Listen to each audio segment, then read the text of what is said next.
Have you ever wondered why the stock market crashed in 2008? The saga began with banks and their aggressive lending practices. Banks, with their newfound freedom, started to offer loans to almost everyone, even those who could not afford them. This was the era of subprime loans, where the borrower's ability to repay the loan was often overlooked. This surge in lending was fueled by the creation of mortgage-backed securities. Banks would bundle these risky loans and sell them to investors, who were eager for the high returns these securities promised. It was a win-win situation, or so it seemed. Now let's turn our attention to the housing market. Real estate prices were skyrocketing, and the belief was that they would continue to rise.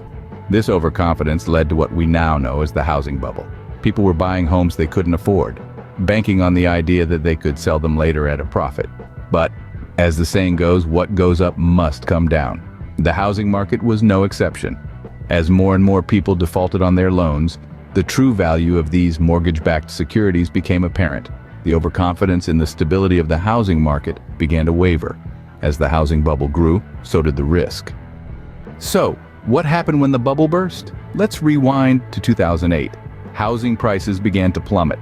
Homeowners found themselves in a precarious situation, their homes significantly less valuable than the mortgages they were still obliged to pay.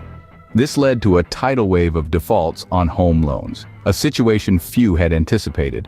As homeowners defaulted, the value of mortgage-backed securities, financial products tied to these home loans, crumbled. The impact was devastating and widespread.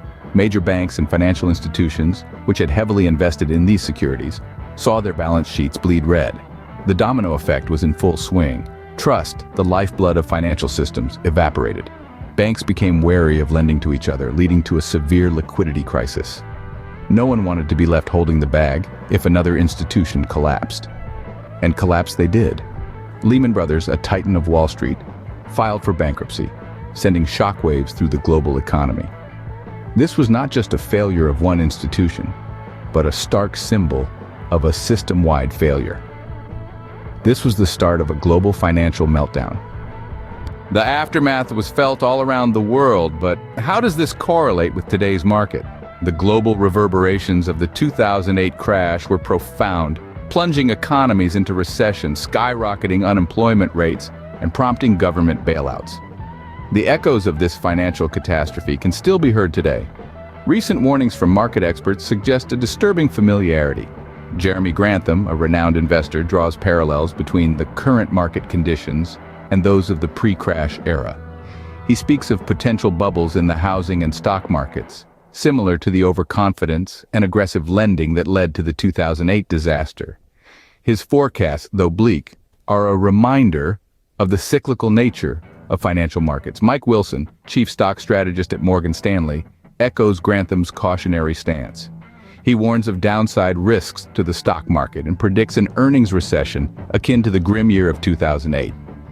It's a stark reminder that the high tide of tech stocks may be riding on over-earnings and malinvestment, underlying vulnerabilities that could trigger a downturn.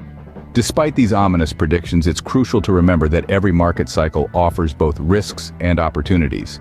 The 2008 crash taught us the importance of vigilance, informed decision-making, and the perils of unchecked optimism.